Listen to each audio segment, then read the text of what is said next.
Well, in this video, we're going to talk about the Flame Pro Pellet Patio heater here. I've had this about a year now. Now, I've had a lot of questions on this in previous videos. Before I light this up, I'm just going to go over a couple things.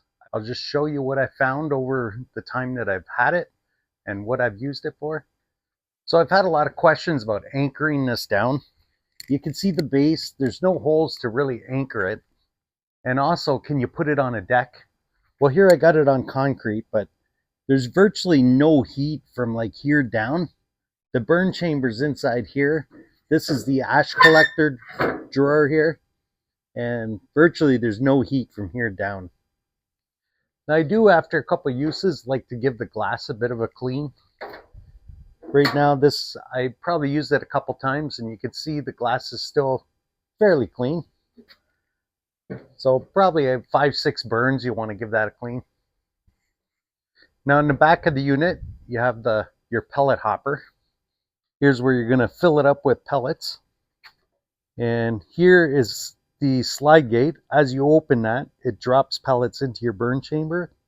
So depending on what size of flame you want just a few pellets drop in, or do you want to open it right up and let whatever pellets are getting burned to burn more? So that you'll have a bigger flame the further that's pulled out. As far as the types of pellets that I put in here, you could use the same pellets that you use in your pellet grill for food, but you can buy a type of pellet. It's about a quarter of the price, and it's only meant for wood stoves. And that's what I've been buying. A hardwood pellet, it's about $7 for a 50-pound bag.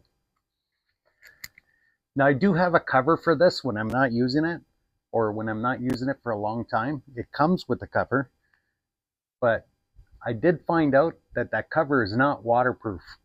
And when I stored this for a bit of time, I had pellets in the hopper here. Well, all those pellets they all got moisture in it. They all swelled up. And I had to clean out the bottom of this hopper up here. And it was a bit of a mess. So I recommend, if you're not using it for a little bit, to empty that hopper out. And to do that, I would just reach inside, pop the grate out.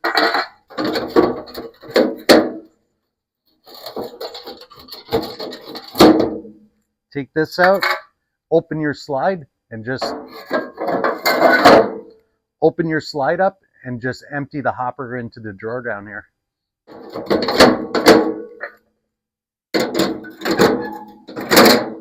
As far as lighting this, I like to use a fire starter, similar to what I would do with the charcoal barbecue. Set that into the burn chamber there.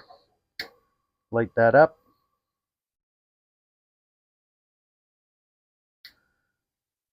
Just let that catch for a bit. I've tried lighting the pellets directly with the torch, but I just find it takes a long time. To me, this is the easiest way of doing it. All right, I'll just close our door here to keep the wind off our fire cup.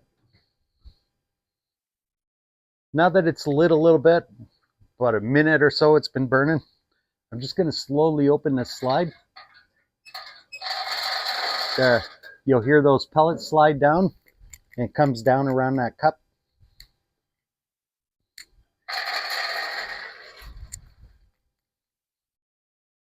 There. Now we'll just let it go. It's going to take about 10 minutes or so for those pellets to start getting engaged. I'll bring you back when our fire starts going.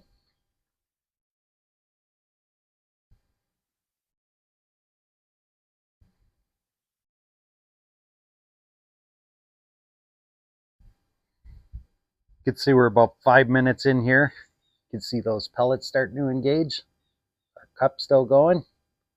We'll give it another 5 minutes or so. Okay, we're about 15 minutes in. I got my slide gate wide open, so I got the biggest flame I can get out of this.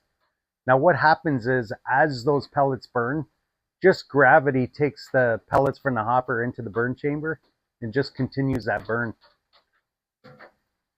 So same thing, if you're done with your flame, go in the back, hit that slide gate in, and it'll just burn off whatever's left in the burn chamber, and your fire's going to go out. So the amount of heat that comes off of this, now it's a fall day, it's not super cold outside, it's a little rainy. You do get some radiant heat coming off, like especially if I got my back to it. A lot of times I use it, I fire it up when I'm barbecuing. Just gives you a little bit of heat on your back when you're barbecuing, but it's not a super heat like you're gonna get from a fireplace or a campfire. Now I got this under my gazebo roof, so it's probably not recommended to be inside a structure like this, but just don't do what I do. But just to show you, that pipe it's like too hot to touch. I could feel the heat on my face from this pipe. And you could show, I could leave my hands just a couple inches off this top, and there's heat, but not so much that I have to pull my hands away. So even up here, like, there's not that much. You do feel the fire coming out and exhausting here, and you feel that smoke coming off of there. But even that, it's not overly hot. But it's a quick, easy way to have a nice fire when you're outside. Take away that dampness, that coolness. Think of the fire going in your pellet grill. You're going to have a little more heat from this just because of the size of the fire and that glass helping that heat get out. But on a cold winter's day, you really don't feel that much. Probably because you're wearing so many clothes. Well, hopefully this video answers some questions when it comes to the Flame Pro Pellet Patio Heater. I've been using this in several videos, and I do get a lot of questions, comments about it. It's really nice ambiance. As far as the heat coming off of here, I wouldn't have the expectation of having a campfire heat coming off of here. It takes that coolness, that dampness out of the air. Well, I'm going to continue enjoying this fire here on this cool, damp day. I'm under the roof out of the rain, and I still got a nice fire by my side. We'll see everybody on the next one.